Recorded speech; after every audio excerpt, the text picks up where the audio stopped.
పెళ్ళైనా పండగైనా వేడుక ఏదైనా పట్టు చీరల ప్రత్యేక వేదిక Varahi silks.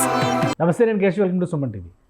Cine star Allu అర్జున్కి ఉపశమనం లభించింది. ఇప్పటివరకు పాన్ ఇండియా స్టార్గా పుష్ప పార్ట్ 2తో ఆలరించిన అల్లు అర్జున్ ఈ ఒక్కరోజు మాత్రం పార్ట్ 3 ఎపిసోడ్ని చూపించినంత ఉత్కంఠ రేపినటువంటి పరిస్థితి ఆయన జీవితంలో జరిగింది.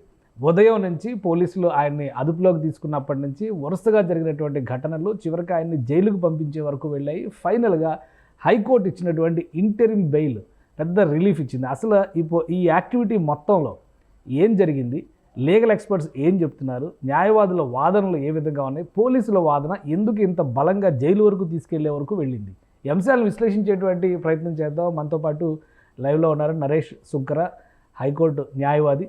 నరేష్ గారు నమస్కారం. నమస్తే కేశవ్ గారు. ఏం జరిగింది? ఎవరు ఊహించలేదు. 2 రోజులుగా మోహన్ బాబు ఉదంతంతోనే అందరూ బిజీగా ఉన్నారు. బట్ ఉదయం అనూహ్యంగా అల్లు అర్జున్ చుట్టూ కథ మొదలైంది. సాయంత్రం వరకు ఒక పీక్ లెవెల్కి వెళ్ళిపోయింది. చివరికి ఆయన చెంచల్ కూడా జైలుకి కూడా పంపించింది. ఏం జరిగింది? ఒక న్యాయవాదిగా మీరు ఏం చెప్తారు ఈ మొత్తం టోటల్ స్టోరీ విషయంలో? కేశవ్ గారు, ఇది అంటే మొత్తం ఇప్పటికే ప్రపంచం అంతా ఈ న్యూస్ తెలుసు కాబట్టి, సంధ్యా థియేటర్ లో మహిళ చనిపోయిన ఉదాంతం దగ్గర నుంచి ఈ రోజు అల్లు అర్జున్ గారు అరెస్ట్, మధ్యంతర బెయిల్, ఇక్కడ కథ సుఖాంతంతో ఇక్కడ క్లోజ్ అయిపోయింది. చాలా ఫాస్ట్ గా వెళ్ళి ఫాస్ట్ గా వచ్చేసింది. అయితే ఈ రోజు మనం చూసుకున్నట్లయితే కనుక ఆ మహిళ చనిపోగానే 5వ తారీఖున చిక్కడపల్లి పోలీసు వాళ్ళు బిఎన్ఎస్ కొత్త చట్ట ప్రకారము 105, 118 sub class 1 red with 3 sub class 5 BNS ప్రకారము కేసు రిజిస్టర్ చేయడం జరిగిందండి. అందులో భాగంగా చేసింది ఏంటి అని అంటే కనుక, ఆ కేసు రిజిస్టర్ చేయగానే ఇమీడియట్లీ సంధ్యా థియేటర్ యాజమాన్యానికి సంబంధించిన ఒక 3 మేనేజర్ని అరెస్ట్ చేయడం, రిమాండ్కి పంపించడం జరిగింది. ఇది జరిగి 5 రోజులు అవుతుంది. 5 రోజులు అయిన తర్వాత ఈ రోజు మధ్యాహ్నము అల్లు అర్జున్ గారిని 12:15 ఇంటి దగ్గర నుంచి అరెస్ట్ చేయడము, దాని తర్వాత తదుపరి పరిణామాలు మనందరికి తెలిసిన విషయమే. అయితే ఈ కేసు రిజిస్టర్ అయిన 5 రోజుల తర్వాత అల్లు అర్జున్ గారు అంటే 3 రోజుల క్రితం ఏం చేశారు అని అంటే కనుక, నా మీద రిజిస్టర్ అయిన కేసు ఏదైతే ఉందో అది చట్టవిరుద్ధంగా చేశారు కాబట్టి దాన్ని కొట్టివేయండి అని చెప్పి హైకోర్టులో క్వాష్ పిటిషన్ అనేది వేయడం జరిగిందండి. సో ఆ విచారణ గురించి ఈ రోజు ఉదయము అల్లు అర్జున్ గారి న్యాయవాదులు మధ్యాహ్నం 2:30కి ఈ యొక్క కేసుని అత్యధిక ప్రాతిపదికన తీసుకుని రక్షణ కల్పించాలి అని అనక, సంబంధించిన పీపీఆర్ అందుబాటులో లేరు కాబట్టి హైకోర్టు వారు ఆ కేసును తీసుకోలేదు. అయితే ఈ లోపు పోలీసులు అరెస్ట్ చేయడము, మెడికల్ టెస్టులు చేయడము, నాంపల్లి కోర్టుకు పంపించడము, నాంపల్లి కోర్టు వారు 14 రోజులు రిమాండ్ విధించడము, అకార్డింగ్లీ రిమాండ్ రాకెట్ ఆర్డర్ పాస్ చేయడము, అల్లు అర్జున్ గారిని చెంచల్ కూడా జైలుకి పంపించడం జరిగింది. అయితే మధ్యాహ్నం 2:15 తర్వాత అల్లు అర్జున్ గారి న్యాయవాదులు హైకోర్టులో ప్రత్యేకించి జడ్జి వారి ముందు మెన్షన్ చేయడం జరిగింది. అది ఏంటి అని అంటే కనుక, మా ఈ యొక్క కేసుని 4 గంటలకి తీసుకోండి అని అంటే కనుక, ప్రభుత్వం తరపు వారు ఆల్రెడీ అరెస్ట్ అయిపోయారండి, ఇక తీసుకోవడానికి ఏముంటుంది అని అంటే కనుక, వాళ్ళు చెప్పింది ఏంటి అంటే కనుక, లేదు సుప్రీంకోర్టు జడ్జిమెంట్ ఉంది, మేము మిమ్మల్ని సాటిస్ఫై చేస్తాము కాబట్టి మాకు ఒక అవకాశం ఇవ్వండి అని చెప్పానంటే, ప్రభుత్వ తరపున పీపీ గారు ఏమన్నారు అంటే కనుక, రోజుకు 10 నుంచి 15 మంది ఇదే కోర్టులో మా కేసులు అర్జెంట్ ఉన్నాయి, మాకు అరెస్ట్ భయం ఉంది అని చెప్పి అడుగుతా ఉంటారు. ఈ కోర్టులు ఇవ్వు, ఇప్పుడు ఫిలిం స్టార్ కాబట్టి ఇస్తే సమాజంలో ఒక చెడు సంకేతం అనేది వెళ్తుంది కాబట్టి ఆ కోణంలో కూడా కోర్టు ఆలోచించాలి అని అంటే కనుక, లేదు సీనియర్ కౌన్సిల్స్ వచ్చారు కాబట్టి ఒకసారి చూద్దాము అసలు ఏం చెప్తారు ఏంటి అని చెప్పని కోర్టు 4 గంటలకి వినడానికి అనుమతి ఇవ్వడం జరిగిందండి అల్లు అర్జున్ గారిది. ఒకటి క్వాష్ పిటిషన్ విచారణలో ఉండగా పోలీసులు అరెస్ట్ వరకు వెళ్ళడం అనేది సహేతుకమేనా, లేదంటే అందులో ఏమైనా వైలేషన్స్ ఉన్నాయా? 100% సహేతుకం అండి. 100%. merely pendency of the quash petition does not hinder to the police to arrest any person. Okay. So అంటే క్వాష్ పిటిషన్ పెండింగ్ లో ఉంది కాబట్టి అరెస్ట్ చేయకూడదు, క్వాష్ పిటిషన్ పెండింగ్ లో ఉంది కాబట్టి ఇన్వెస్టిగేషన్ చేయకూడదు, క్వాష్ పిటిషన్ పెండింగ్ లో ఉంది కాబట్టి ఫోన్ చేయకూడదు, చట్టం ఏం లేదండి. ఆర్డర్ ఉందా లేదా, ఆర్డర్ కూడా ఏం ఆర్డర్ ఉంది, ఇవన్నీ కూడా ప్రధానమైన అంశాలండి. సో దానికి సంబంధించి ఈ రోజు 4 గంటలకి అల్లు అర్జున్ గారి తరపున న్యాయవాదులు కోర్టు వారికి విన్నవించింది ఏంటి అని అంటే కనుక, నార్మల్ గా ఇంకా ప్రొసీడింగ్స్ నడుస్తుండే, అందుకే విని ఇమీడియట్లీ మీకు చెప్దామని చెప్పి ఒక చెవు పట్టేశారు. అయితే ఇక్కడ ఏం జరుగుతుంది అని అంటే కనుక, ఒకసారి రిమాండ్ అనేది జరిగిన తర్వాత తెర మీదకి వచ్చే అంశం ఏంటి అని అంటే కనుక ఇక బెయిల్ అనండి.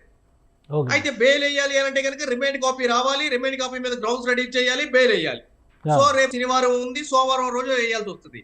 అందు గురించి ఏం చేశారు అని అంటే కనుక, ఇక్కడ క్వాష్ పిటిషన్ ని మెన్షన్ చేసుకుని 4 గంటలకి అర్నబ్ గోస్వామి అని చెప్పి సుప్రీంకోర్టు వారు ఇచ్చిన జడ్జిమెంట్ లో సిఆర్పిసి 482లో హైకోర్టు వారికి ఇన్హెరెంట్ పవర్స్ ఉంటాయి. ఎస్పెషల్లీ ప్రత్యేకించి నాకు బెయిల్ కావాలి అని చెప్పి ఎటువంటి అప్లికేషన్ వేయకపోయినా కూడా ఆ యొక్క సందర్భాన్ని బట్టి కోర్టు తన యొక్క విచక్షణాధికారం ఉపయోగించి నిందితుడిగా పిలువబడుతున్న వ్యక్తికి రక్షణ కల్పించవచ్చు అని చెప్పి ఆ జడ్జిమెంట్ చెప్తుంది కాబట్టి కోర్టు ఇవ్వచ్చు అని చెప్పానంటే ఆ జడ్జిమెంట్ ని అల్లు అర్జున్ తరపున న్యాయవాదులు కోర్టు వారి ముందు ప్రవేశపెట్టడం జరిగింది. ఆ వాదనల మీద కోర్టు వారు సాటిస్ఫై అవ్వడం జరిగింది. సాటిస్ఫై అయ్యి మధ్యంతర బెయిల్ అనేది ఇవ్వడం జరిగింది, ఇంటీరియం బెయిల్. ఓకే. సో అంటే ఇప్పుడు అర్ణబ్ గోస్వామి కేసుని బేస్ చేసుకుని మాత్రమే ఇక్కడ ఉపశమనం లభించింది. మిగతా అంతా ఆయన పైన చేసినటువంటి ఛార్జెస్ కానీ, ఆరోపణలు కానీ, పోలీసులు పెడుతున్నటువంటి సాక్ష్యాలు కానీ, అలానే సినిమా థియేటర్ యాజమాన్యం పైన వస్తున్నటువంటి ఆరోపణలు, ఇవన్నీ కూడా ఏవి తోసిపుచ్చలేనటువంటి అంశాలుగానే చూడాలా? కేసు స్టే క్వాష్ అయిపోలేదండి, అంటే కొట్టివేయబడలేదు, అట్లా అని చెప్పి స్టే కూడా కాలేదు, ఖాళీ బెయిల్ మాత్రమే ఇచ్చారు. అదే విధంగా కంటిన్యూషన్, అంటే వాళ్ళు చెప్పింది కూడా ఏంటి అంటే కనుక ఇన్వెస్టిగేషన్స్ కి అల్లు అర్జున్ గారు కోఆపరేట్ చేస్తారు, ఆయన తప్పించుకోరు, ఎప్పుడు పిలిస్తే అప్పుడు సంబంధించిన విచారణాధికారి ముందు వస్తారు, ఆయన యొక్క స్టేట్మెంట్లు ఇస్తారని చెప్పి కూడా వాళ్ళు చెప్పడం జరిగింది. దానికి కోర్టు కూడా రికార్డ్ చేయడం జరిగింది. సో కాబట్టి ఎలిగేషన్స్ అని తప్పు అని చెప్పి చెప్పడానికి లేదండి, జస్ట్ అరెస్ట్ అయిన దాంట్లో మధ్యంతర బెయిల్ అనేది ఇవ్వడం జరిగిందండి. సో ఇప్పుడు ఆల్రెడీ నాంపల్లి కోర్టు ఇచ్చినటువంటి రిమాండ్ మేరకు చెంచల్గూడ జైలుకి తీసుకెళ్లిపోయారు అల్లు అర్జున్ గారిని అన్నారు. సో ఈ ప్రొసీజర్ అంతా అయ్యి మళ్ళీ ఆయన రిలీవ్ చేయడానికి ఎంత సమయం పట్టవచ్చు? ఎందుకంటే ఈరోజు ఫ్రైడే, రేపు సాటర్డే, శనివారం, ఆదివారం అనేసరికి ఇది ఒక భయం ఉంటుంది ఆటోమేటిక్గా. సో ఇవాళ ఆయనకి రిలీఫ్ దొరికినట్టేనా, లేదా కోర్టు ఇచ్చిన రిలీఫ్ ఇవాళ అమలు అయ్యేందుకు అవకాశం ఉంటుందా? అయితే ఇక్కడ సాధారణంగా ఏం జరుగుతుందంటే అండి, యాంటిసిపేటరీ బెయిల్ అప్లై చేసినప్పుడు థ్రెట్ పర్సెప్షన్, అంటే అరెస్ట్ కాకోకుండా ఎవరి దగ్గర నుంచి రక్షణ కావాలి అంటే పోలీసు వాళ్ళ దగ్గర నుంచి అంటారు, అప్పుడు బెయిల్ బాండ్ అని చెప్పని అంటామండి. అంటే దానికి సంబంధించి కొంత అమౌంట్ ని మనము బాండ్ రూపంలో సబ్మిట్ చేయాల్సి వస్తుంది. సో యాంటిసిపేటరీలోనేమో కన్సర్న్ పోలీస్ అధికారి ముందు చేయాల్సి వస్తుంది. ఒకసారి రెగ్యులర్ బెయిల్ అయితేనేమో సంబంధించిన మెజిస్ట్రేట్ వారి దగ్గర ఆ ప్రొసీడింగ్స్, అంటే బెయిల్ బాండ్ ప్రొసీడింగ్స్ అనేది ఉంటుందండి. అయితే ఇక్కడ ఈ మధ్యంతర బెయిల్లో ఇక్కడ న్యాయవాదులు అడిగింది ఏంటి అంటే కనుక, అల్లు అర్జున్ గారి తరపున న్యాయవాదులు ఒకవేళ కోర్టుకి బెయిల్ బాండ్ సమర్పించాలి అని అంటేనేమో అది మీరు అన్నట్టు అది రేపు జరిగే ప్రక్రియ. ఓకే, రేపు జరుగుతుంది, అన్ని సవ్యంగా జరుగుతాయి, లేదంటే కనుక మండే రోజే జరుగుతుంది. వాళ్ళు అందుకే ఏం చేశారు అని అంటే కనుక జైలుకి బెయిల్ బాండ్ సప్లై అంటే ఇచ్చేలాగా ఆదేశించండి అని చెప్పని అడిగారు. ఓకే. సో ఇప్పుడు జైలు సూపరింటెండెంట్ జైలు సూపరింటెండెంట్ అక్కడే ఉంటాడు కదా, కోర్టులో వెళ్ళిపోతుంది కదా, సెలబ్రిటీ కదా ఆబ్వియస్లీ. సో ఇమిడియట్ గా వచ్చేసే అవకాశం ఉంటుంది, బయటకు వచ్చే అవకాశాలు ఉన్నాయి. ఓకే. సో 100కి 99% అయినా ఒక 1 hour లో బయటకు వచ్చేస్తాడు, అన్ని సక్రమంగా జరిగితే. ఇక ఏదైనా టెక్నికల్ ఇష్యూ ఒకవేళ జైలు సూపర్ అంటే స్టిల్ ఆ డిక్టేషన్ ప్రాసెస్ నడుస్తుందండి. ఆ ఒక్క పాయింట్ ఏముంది అనేది ఒక అంబిగ్యూటీ ఉంది, బట్ వాళ్ళు అడిగింది అయితే ఇదే. సో ఆ ఒక్క పాయింట్ అంబిగ్యూటీ ఉంది. ఒకవేళ జడ్జి గారు కనుక జైలు సూపరింటెండెంట్ కనుక ఇచ్చినట్లయితే కనుక ఆబ్వియస్లీ ఏం జరుగుతుంది, ఆయన వచ్చేస్తారండి. కొన్ని పాయింట్స్ ఇందులో ఈ ఆర్గ్యుమెంట్స్లో వచ్చినటువంటివి, సెలబ్రిటీ అయినంత మాత్రాన ఆయనకి సామాన్య పౌరులకి వర్తించేటువంటి అంశాలు ఆయనకి వర్తించవు అనడానికి అవకాశం లేదు. అలానే అక్కడ గుంపుగా జరిగినటువంటి యాక్టివిటీ, ఒక స్టాంపిడ్ తొక్కిసలాట జరిగినటువంటి నేపథ్యంలో ఒకరినే బాధ్యుల్ని చేసి విచారణ చేయడం సాధ్యం కాదు. ఇవన్నీ కూడా అల్లు అర్జున్కి కొంత సానుభూతి కలిగిస్తున్నటువంటి వాక్యాలుగా కనిపిస్తుంది. ఇవన్నీ కోర్టు చేసినటువంటి వ్యాఖ్యలేనా? ఇప్పుడు ఆబ్వియస్లీ ఏంటంటేనండి, ప్రభుత్వం తరపున న్యాయవాది పిపి గారు ఏమన్నారు అని అంటే కనుక, మీరు ఈ విధంగా మధ్యాహ్నం టైంలో మెన్షన్ చేసి సాయంత్రానికి లంచ్ మోషన్ అని చెప్పి తీసుకుంటే ఎంతో మంది కూడా రోజువారీ ప్రాతిపదికన అడుగుతున్నారు, వాళ్ళందరికీ ఇవ్వట్లేదు. ఇప్పుడు ఈయనకేదో సెలబ్రిటీ అని ఇస్తే కొన్ని తప్పుడు సంకేతాలు వెళ్తాయి సమాజంలో అని చెప్పి చెప్పడం కూడా జరిగింది. కానీ హౌఎవర్ వాటిలన్నింటినీ పరిగణలోకి తీసుకునేది కోర్టు. ఈ రోజు అనుకున్నట్లాగానే ఈయనకి రిలీఫ్ అనేది రావడం జరిగింది. ఇక్కడ మనం ఒకటి అబ్జర్వ్ చేయాల్సిన విషయం ఏంటి అంటే కనుక, ఆల్రెడీ ఇదే కేసులో 6 రోజుల క్రితము సంధ్యా థియేటర్ యాజమాన్యము మేనేజర్లు ఆల్రెడీ లోపల ఉండి 5 రోజుల నుంచి చెంచల్ కూడా జైల్లో ఉన్నారు వాళ్ళు. ఓకే, వాళ్ళకి ఇప్పుడు వరకు రెగ్యులర్ బెయిల్ కూడా ఏం రాలేదు. ఓకే. సో అల్లు అర్జున్ గారికి విషయానికి వచ్చేటప్పటికి ఆయన ఇంకా జైలు గేట్ కూడా తొక్కలేదు, అప్పుడే ఆర్డర్ కాపీ రెడీ వచ్చేసిందండి. మీరు జస్ట్ ఇట్లా చూస్తూ ఉండండి, మనం డిబేట్ అయిపోయే లోపల ఆర్డర్ కాపీ కూడా మీ దగ్గర నా దగ్గర ఉంటుంది. ఓకే. సో అంటే వాస్తవానికి బీయింగ్ ఎన్ అడ్వకేట్ గానే మాట్లాడాలి అంటే కనుక ఈక్వాలిటీ బిఫోర్ లా అనేది పుస్తకాల వరకు ఉంటుంది. But when it comes to celebrity or politician or financially strong, financially weak, variation ఉంటుంది. ఓకే. సో ఇప్పుడు ఈ రిలీఫ్ ఎంతవరకు ఉపశమనం ఇస్తుంది? మధ్యంతర బెయిల్ వచ్చిన తర్వాత నెక్స్ట్ ప్రొసీజర్ ఏంటంటే, ఇంకా రెగ్యులర్ బెయిల్కి వెళ్లాల్సిన పరిస్థితి ఉంటుందా, అవసరం లేదా ఆయన పోలీసులు పిలిచినప్పుడు విచారణకు అటెండ్ అయ్యి కేసు ఎన్ని రోజులు జరిగినా కానీ ఈయన బెయిల్ మీదే ఉండేటువంటి అవకాశం ఉంటుందా? ఏంటి దాని స్టేటస్? మధ్యంతర బెయిల్ పూర్తి స్థాయి బెయిల్ అవుతుంది, అంతేనా? ప్రొసీడింగ్ స్టే అవుతాయి, కేసు కన్వర్గ్ అవుతుంది. ఆల్రెడీ బాధితులు కూడా అదే చెప్తున్నారు, అల్లు అర్జున్ గారిని అరెస్ట్ చేస్తే కేసు వాపస్ తీసుకుంటామని చెప్తున్నారు.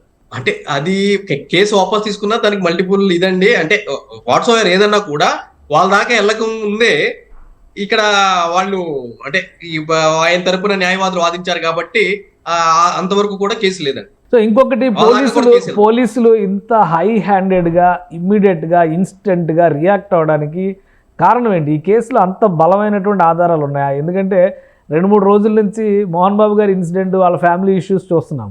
ఆయన ముందస్తు బెయిల్కి అప్లై చేస్తే కూడా కోర్టు రిజెక్ట్ చేసింది. బట్ అక్కడెక్కడా కూడా యాక్షన్ ఇంకా కనబడలేదు. ఇది మాత్రం అనూహ్యంగా ఉదయమే ఇంటికి వెళ్ళి ఆయన 12 గంటలకు అరెస్ట్ చేసి పోలీస్ స్టేషన్కి తీసుకొచ్చి గాంధీ హాస్పిటల్కి తీసుకెళ్ళి నాంపల్లి కోర్టులో ప్రవేశపెట్టి ఫైనల్గా చెంచల్ కూడా జైలు ఎంట్రన్స్ అయితే తొక్కించారు, గుమ్మం తొక్కించారు అక్కడ. సో ఇంత ఫాస్ట్గా రియాక్ట్ అవ్వడానికి రీజన్ ఏంటి ఇక్కడ? అయితే నేను ఏమంటున్నా అంటే పోలీసులు లేట్ గా రియాక్ట్ అయ్యారు అని చెప్పి నేను అంటున్నానండి. ఓకే. ఎందుకంటే 5వ తారీఖు 12వ నెల 2024వ తారీఖున ఎఫ్ఐఆర్ రిజిస్టర్ అయితే ఈ రోజు 13వ తారీఖు అండి. అవును. అంటే ఆల్మోస్ట్ 8 రోజులు లేట్ చేశారు పోలీసు వాళ్ళు. అదే విధంగా 5 రోజుల క్రితం యాజమాన్యాన్ని అరెస్ట్ చేస్తే 5 రోజుల తర్వాత అల్లు అర్జున్ గారి దగ్గరికి వచ్చారు. అంటే ఆ లెక్కన చూసుకున్నా కూడా ఇక్కడ లేట్ గానే స్పందించారు పోలీసు వాళ్ళు. ఓకే. కానీ అల్లు అర్జున్ కూడా 5 రోజుల క్రితం యాజమాన్యం అరెస్ట్ అయినా కానీ ముందస్తు బెయిల్కి వెళ్ళేటువంటి ప్రయత్నం చేయకపోవడం, ఓన్లీ క్వాష్ పిటిషన్ మీదే ఫోకస్ పెట్టి ఉండడం, ఇదంతా లీగల్గా వాళ్ళ టీం ఫెయిల్యూర్ అని అనుకోవడానికి అవకాశం ఉందా? లేదండి. అంటే నేనేమనుకుంటున్నాను అంటే కనుక ఓవర్ కాన్ఫిడెన్స్ అని చెప్పి అనుకుంటున్నానండి. మనల్ని ఎవరు అరెస్ట్ చేస్తారు, మనకు ఇంటర్నేషనల్ స్థాయిలో ఉన్న స్టారింగ్ కదా, మనల్ని హిట్ చేసేంత స్థాయి ఉంటుందా అని చెప్పి ఓవర్ కాన్ఫిడెన్స్ అని చెప్పి అనుకుంటున్నాను. Okay right. అంటే ఈరోజు ఇంకొక గంటలో రిలీజ్ అయిపోవచ్చు అయితే. సో విచారణ మాత్రం యథావిధిగా ముందుకు కొనసాగుతుంది. ఎస్ అంటే విచారణ కూడా కొనసాగుతుంది. అంటే ప్రస్తుతానికి కొనసాగుతుంది. ప్రస్తుతానికి అంటే కనుక ఎప్పుడు వరకు అని అంటే కనుక ఈ రోజు శుక్రవారం కాబట్టి శుక్రవారం నుంచి ఆదివారం వరకు కొనసాగుతుంది. ఆ ఆదివారం తర్వాత అది కూడా స్టే అయ్యే అవకాశాలు పుష్కలంగా ఉన్నాయండి. రైట్. థ్యాంక్ యూ నరేష్ గారు, మీ అభిప్రాయాలు తెలియజేసినందుకు. ఇది అల్లు అర్జున్ గారికి సంబంధించి ఇక్కడ ఒక విధమైనటువంటి నిర్లక్ష్యం ఆయన జైలు దాకా తీసుకెళ్తే ఫైనల్గా ఆయన టీం పనిచేసినటువంటి విధానం, ఆయనకు ఉన్నటువంటి పవర్ ఏ రకంగా అయినా చూడొచ్చు. సెలబ్రిటీ స్టేటస్ కావచ్చు, డబ్బు కావచ్చు, ఏదైనా కావచ్చు. ఫైనల్గా ఒక ఉపశమనం ఇచ్చేటువంటి జడ్జిమెంట్ వచ్చింది. జడ్జి దగ్గర నుంచి ఒక డైరెక్షన్ వచ్చింది. ఇంటరిమ్ బెయిల్ రావడం అనేది అతిపెద్ద ఉపశమనం. ఆ తర్వాత ఇది రెగ్యులర్ బెయిల్గా మారడానికి కూడా అవకాశాలు ఉంటాయని అడ్వకేట్స్ విశ్లేషిస్తున్నారు. ఇక కాపీస్ అందిన వెంటనే జైలర్కి ఇచ్చేటువంటి పర్సనల్ గ్యారంటీతో అల్లు అర్జున్ ఇమీడియట్గా రిలీజ్ అయిపోతారు. కాబట్టి ఈ రాత్రి కూడా ఆయన చెంచల్ కూడా జైల్లో ఉండాల్సిన అవసరం ఉండకపోవచ్చని విశ్లేషిస్తున్నారు నరేష్ శుంకర్ గారు. ఇది special discussion. Keep watching. Suman టీవీలో మీ పర్సనల్ అండ్ బిజినెస్ ప్రమోషన్స్ కోసం కింది నెంబర్కి కాంటాక్ట్ చేయండి.